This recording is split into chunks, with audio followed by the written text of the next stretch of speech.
बिस्मिल्लाहिर्रहमानिर्रहीम। अस्सलाम वालेकुम फ्रेंड्स, कैसे हैं आप सब लोग। मैं उम्मीद करता हूं कि आप सब लोग खैरियत से होंगे। दोस्तों, आज की इस वीडियो में आप लोगों को कॉकटेल, लवबर्ड्स और बजीज के सॉफ्ट फूड के बारे में बताना था।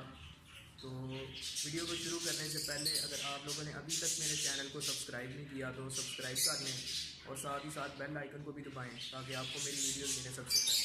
शुक्रिया। तो चलिए शुरू करते हैं वीडियो। दोस्तों, जब हम बात करते हैं इनके सॉफ्ट फूड के बारे में, बजीज, कॉकटेल या किसी भी और बर्ड के बारे में, तो उनमें बहुत सारी चीज़ें आ जाती हैं।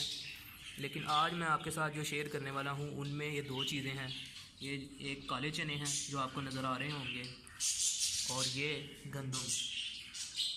इन दोनों चीज़ों का तो वैसे सबको ही पता होता है, लेकिन ये आपके बर्ड्स के लिए बेहतरीन सॉफ्ट फूड माना जाता है।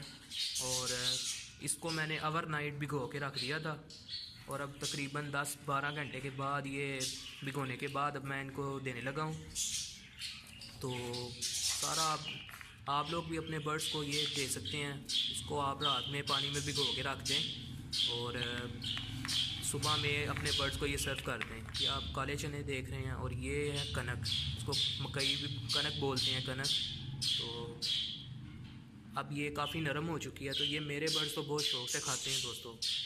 अब ये मैंने ये अभी 10 दिन पहले ही मैंने परचेज़ किए हैं 2 पेयर। एक इनमें ये लव बर्ड का पेयर है, लुटीनो, और दूसरा ये कॉकटेल है।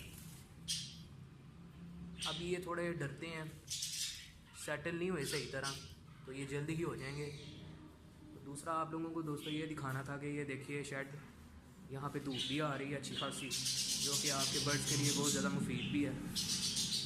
ये आप देख ही रहे होंगे। लाइट का थोड़ा मसला है, लेकिन ये धूप आपको नज़र दिखानी है बेसिकली। तो ये देख रहे हैं दोस्तों। और दूसरा ये बजीज का,